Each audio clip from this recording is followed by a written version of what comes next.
High News. Chris Broussard joining us now, sponsored by Mercedes-Benz. The best or nothing, as we are here to recap the trade deadline. Isn't this so much better than back when you had to break these stories? Oh, my God. Yes, 1,000 times yes. I could just sit back and watch the stuff happen and then come up with my analysis. Okay, let's work our way backwards. Did we learn anything about the Lakers or the Rockets last night? Obviously, it's one game. I'm not going to jump to too many conclusions. I think the Rockets may be slightly better than they were with Capella. It's a gimmicky thing. They're the new age version of Don Nelson's Bucks and Mavericks, Doug Moe's Nuggets. Here's the problem, though, for Houston. It's not like Daryl Morey went to Memphis or Charlotte or some other woe-begone franchise and turned them around, made them relevant. In Houston, being relevant and going out in the second round is not enough. You know, Houston's always been a good team. They've had some of the best players we've ever seen. They've won 2 championships, been to 4 finals. And 2 years ago, they had what some people would call the best team ever, down 3-2 going home. You know, took them to 7 games. So all of these moves have been made with the idea of winning the championship. Now, so no matter how dangerous they may be, no matter how much trouble, say they maybe would give the Lakers in the series and maybe would take them 6 or 7, they can't win the championship this way. And that's the problem. So I also think, Doug, the Lakers let them off the hook to a large degree. LeBron was bigger than any Rockets player that played, and he took 8 threes, 1 for 8, 4 in the fourth quarter. Should have been driving the basketball. And I know he doesn't post a lot, or even just posting, because obviously he could beast people down there. So, look, the Rockets, they're what I thought they were 2 days ago. They're fun. They're must-see TV. They're sexy. I gotta watch them, but I think they're absolutely no threat to win it in the West. Look, I wouldn't say no. I wouldn't say no threat. I wouldn't say no threat because where are they do you think they're the 3rd best team in the West? I'm okay with that. I'm okay with that. I mean, tell me. Maybe. I mean, I'd like to see them a little more and see what Denver, Utah. Yeah. I mean, like, look, I thought last night that's a win for analytics, right? It's not pure analytics the way in which they're playing, but it's the idea of you keep trying to post us up. That's actually an inefficient shot, right? What you said previously is you got to be driving the basketball. Right. And they completely the Lakers lost their mind. It's a little bit like a knuckleball in baseball, right? Where all you want to do is you just want to hit the knuckleball as far as you can, right? You just want to hit the hell out of it. And it can really throw you off. The problem with the NBA is 7-game series. Teams can adjust their rosters. They can adjust to it. You're going to have nights like Game 7 of the Western Conference Finals where they don't hit a shot. Right. And they're not a great, I mean, we know they take more threes than anybody, but they're 21st in the league in 3-point percentage. Right, but there's a volume. It's a volume there. But basically what they did was they took the death lineup and said, hey, let's play the death lineup the whole game instead of just the start of the game. I do agree that they need at least some sort of change of pace, and they don't have that currently on the roster. It opens things up for Westbrook, and you saw what he did, because the lane's wide open for the first time in his career. Correct. And you saw how dangerous he was. Okay, one more on last night, and then we got to get to the Heat. I want to get to something Durant said and a couple other things. Darren Collison sitting courtside, or not courtside, but a row back. I'm basically next to Jeannie Buss. Like, this is like a recruiting visit in college. And you got Rondo and Caruso playing. Rondo did not look good. It does appear, because they didn't make a move for a point guard, that's almost a formality, but he didn't. He could have put the Blaker hat on and I think the challenge with Darren is he's not certain yet that he's coming back with his family situation. He's not certain yet, from what I'm told. I do think, though, if he comes back, it's the Lakers. I definitely think that. I know the Clippers want him, but look, if you were in his position, you're getting way more time with the Lakers, right? Oh, yeah. Than the Clippers. I mean, I don't know where you get your minutes on the Clippers, a few minutes here and there, but for the most part, you're not playing. Yeah, and I think they're gonna cut Rondo in order to make a path for him, just because they feel like Rondo can't be a bench guy, whereas Caruso, even though he's kind of bumped, even though he's bumped into the ceiling in terms of how good he actually is, he accepts and thrives in that role a little bit more. Chris Broussard continues to join us. Kevin Durant says he's going to still have his burner accounts. Do we like or dislike what KD has said? Plus, what the hell's the matter with the 76ers? We'll get to that next with Chris Broussard. I'm Doug Gottlieb. This is The Herd. Doug Gottlieb in for Colin. This is The Herd on Fox Sports Radio and Fox Sports 1. Chris Broussard continues to join us. You can hear Chris's show, The Odd Couple, with crazy Uncle Rob Parker, 7 to 10 Eastern Time at night. That's 4 to 7 Pacific Coast Time on Fox Sports Radio, the iHeartRadio app. Okay, let's get to Kevin Durant, who admitted he will still have a burner phone. He was still like, look, I shouldn't have done what I've done, but I'll still have a burner phone. What's your reaction? This is what I'll say about Durant, because everybody calls him sensitive, which I get kind of, but I don't think he's sensitive anymore. Like, if he was sensitive, he would not have said, I'm putting out a burner account, you know? So I think what KD is just a guy that loves social media, and he loves engaging with people. And I think a lot of people he's going to engage with his name attached, and others he wants to have fun and do it without his name attached. And we can text his friends.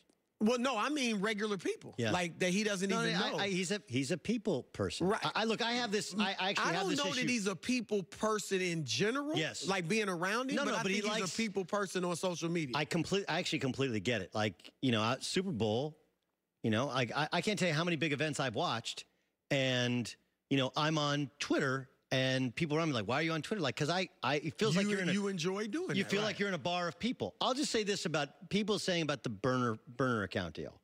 Just so you know, okay, pretty much everyone important in sports and most people in the world I do not have a burner account. I was going to ask, do you have a burner account? But like, I know bosses that I've had, not here, but at other places, they have burner accounts so they can check in on people without them knowing they're checking in on them. That's what they do, okay? And I'm guessing our bosses have them as well. And they just don't ever want to get caught up in retweeting something they shouldn't retweet or any of the nonsense and negativity, but they just want to know what's going on and what people are saying. That actually, I would say, of our bosses, and I've worked at 3 networks, you worked at 2, I would say probably 75% of them have a burner. Wow.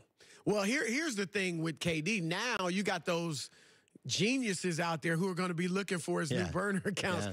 But finally, I've always said this with Kevin Durant, with the social media. If it doesn't affect his ability on the court, because some guys, when you're sensitive, it affects your play. It doesn't affect his play. Like, he still goes out there and plays as well as anybody and to his ultimate level. My question has always been, does it negatively impact your quality of life? But he seems to like it. I wouldn't be into that, but he seems to be into it. I do think he's addicted to social media a little bit. I've been guilty of that at times in my life. I thought the most troubling part is where he now says that he wanted to leave, you know, halfway through the season, right? And do you think that impacted his play?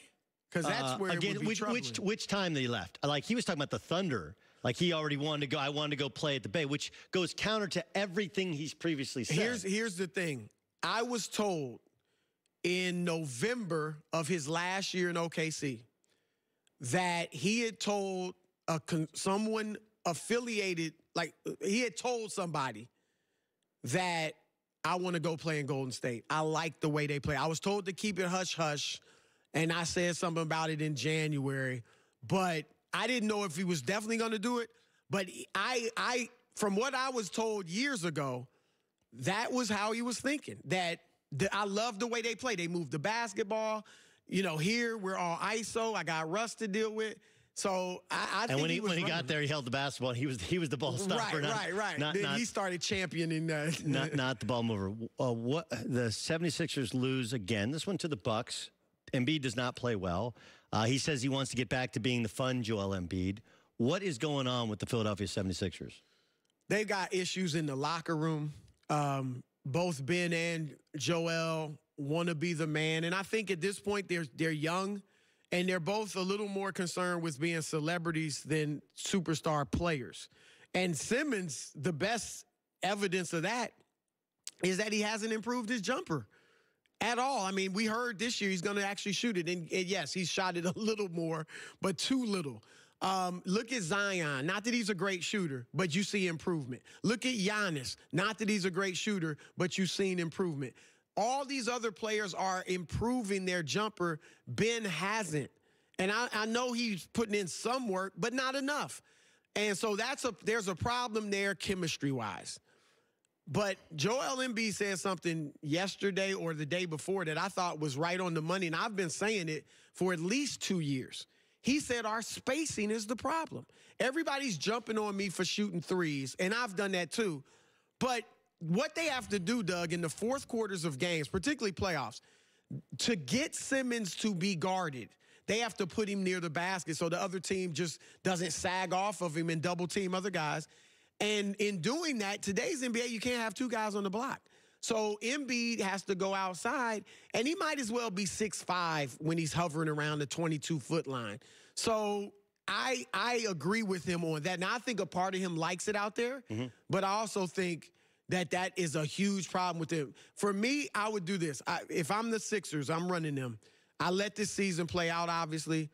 If they go out in the second round or get smashed in the conference finals, I'm looking at either trading Embiid or seeing what I can get for him, or I'm finding a veteran coach who I know can handle personalities. I would love a Phil Jackson, but obviously I think he's past that. I like a Mark Jackson. I know a lot of people in the league don't like him, but I think Mark might. Can he magically make Ben Simmons be able to shoot? And the fact that Simmons' jumper hasn't improved. Like, I wasn't going to crush him early in his career because lots of guys have started. Right. Magic Johnson is a non-shooter. I mean, Giannis started as a non-shooter. He's not the guy that made 5 threes against the Lakers, you know, but but it's about work, and it appears he hasn't put the work in. Last thing. Would you trade Simmons? I told Colin this the other day, and you and I have talked. I think, you know, the problem with Embiid is he's so inconsistent, and you're worried about the medicals, right? You just don't know. I think Embiid is the more impactful player. I think he might be the most talented guy in the league when he's right, because the good Lord doesn't make guys that big, that agile, that skilled, right? And he's just beginning to kind of figure out how to play championship-winning basketball, what to do. But like last night, he's just so up and down. Whereas Simmons, more consistent, less injured, and you do feel like at some point he'll be able to shoot. I want to ask you about Leon Rose, who I tweet out is the agent version of Tyrell Williams. Tyrell Reed. Tyrell Reed's a basketball player. Like, people think Leon Rose, agent, super agent, becomes the president of the Knicks. Do you like it? Look, they've tried everything. I've said that's where legends go to die. Isaiah Thomas, Phil Jackson, Larry Brown, Lenny Wilkins, they've all struggled there. It's worth a shot. Here's the thing. Everybody's like, well, the agent thing works. Okay, Bob Myers has obviously been great in Golden State. Arn Tellem, who had more clients than anybody, hasn't been able to do anything in Detroit. And then Rob Pelinka, he's fine, but let's be honest. The Lakers' success is because LeBron James wanted to come to Hollywood, and he got Anthony Davis here. Outside of that, I can't give Pelinka all this credit for turning around the Lakers. So some agents work, some don't. Here's the thing with Leon. You know who his guy is, Worldwide Wes, William Wesley. And so Wes is the guy that helps get all those guys to Kentucky and things like that. So if he can help get players to New York, it could work out. Yeah, I'll talk about it a little bit later. I mean, like, look, they couldn't even get a meeting with Kevin Durant, couldn't get a meeting with Kawhi, and I think that's what this has to be about. Chris Broussard, check him on The Odd Couple a little bit later on this afternoon. Of course, he'll be on all the shows here on Fox Sports 1. Coming up next, Dak Prescott has the edge over Jerry Jones because he knows that Jerry can't help himself. We'll explain next. I'm Doug Gottlieb. This is The Herd.